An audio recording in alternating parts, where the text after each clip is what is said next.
Chapter 31 of The Hand of Fu Manchu. The Hand of Fu Manchu by Sax Rohmer. Chapter 31 The Marmoset.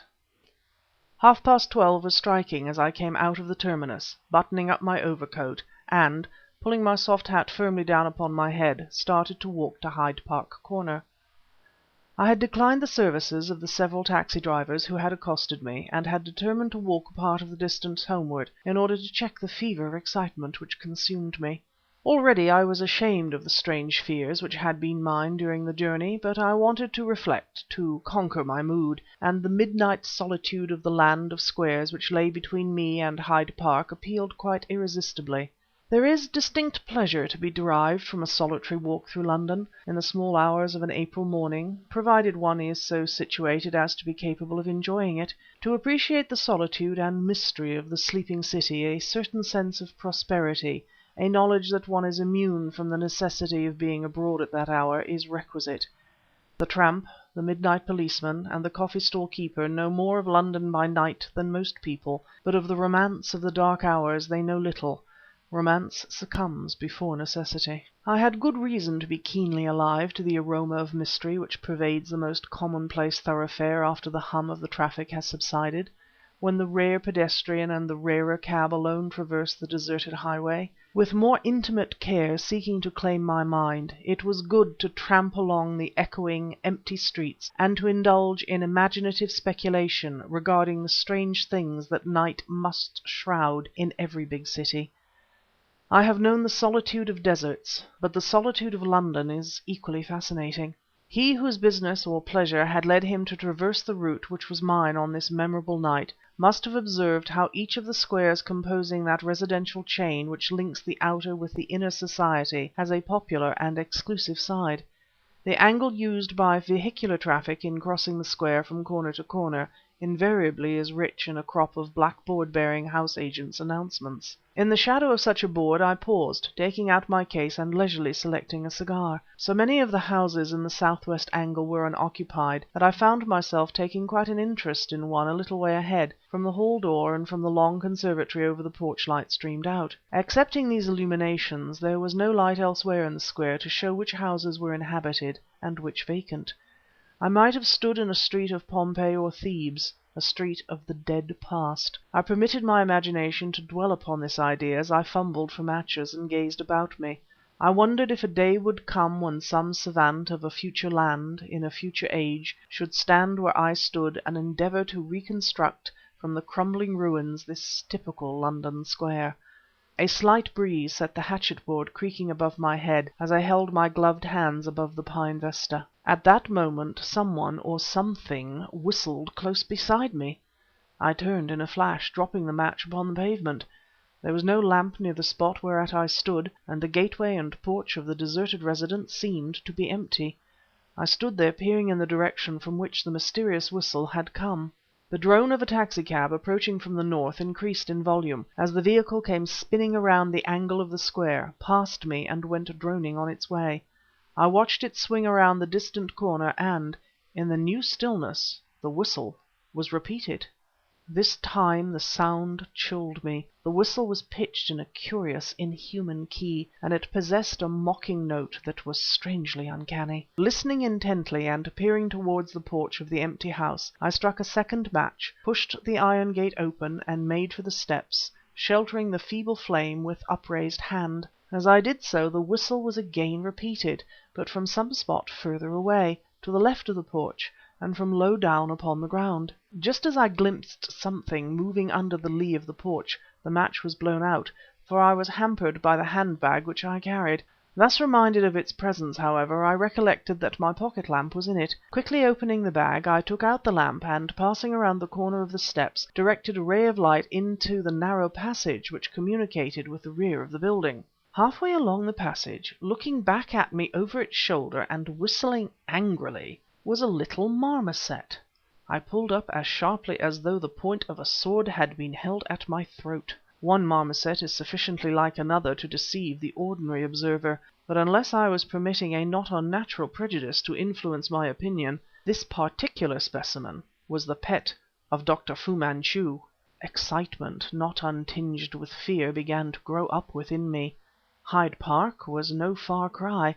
This was near to the heart of social London, yet somewhere close at hand, it might be, watching me as I stood, lurked, perhaps, the great and evil being who dreamed of overthrowing the entire white race. With a grotesque grimace and a final chattering whistle, the little creature leapt away out of the beam of light cast by my lamp.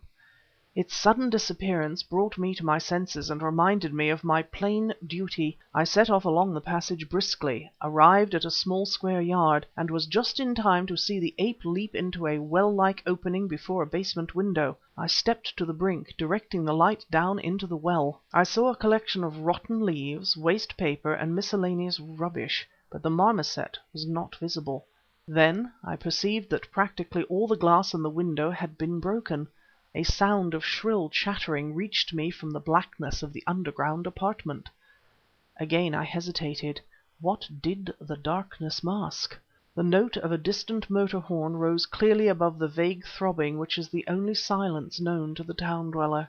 Gripping the unlighted cigar between my teeth, I placed my bag upon the ground and dropped into the well before the broken window.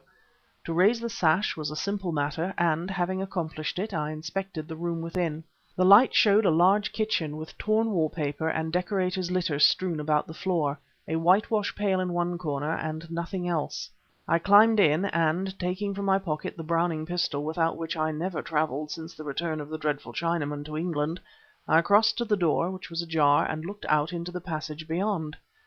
Stifling an exclamation, I fell back a step.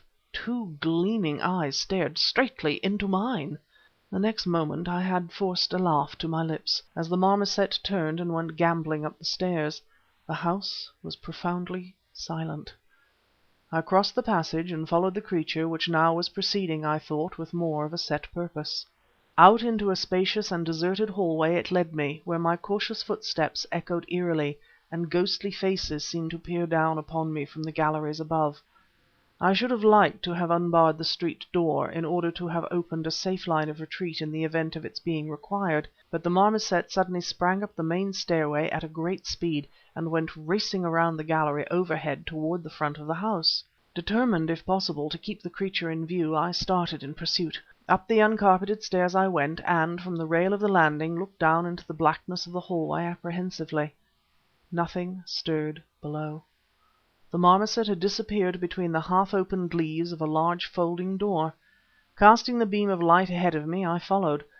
I found myself in a long, lofty apartment, evidently a drawing-room. Of the quarry I could detect no sign, but the only other door of the room was closed; therefore, since the creature had entered, it must, I argued, undoubtedly be concealed somewhere in the apartment.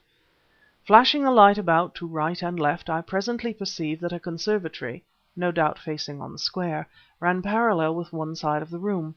French windows gave access to either end of it, and it was through one of these, which was slightly opened, that the questioning ray had intruded. I stepped into the conservatory. Linen blinds covered the windows, but a faint light from outside found access to the bare, tiled apartment. 10 paces to my right, from an aperture once closed by a square wooden panel that now lay upon the floor, the marmoset was grimacing at me. Realizing that the ray of my lamp must be visible through the blinds from outside, I extinguished it, and, a moving silhouette against a faintly luminous square, I could clearly distinguish the marmoset watching me. There was a light in the room beyond. The marmoset disappeared, and I became aware of a faint incense-like perfume. Where had I met with it before?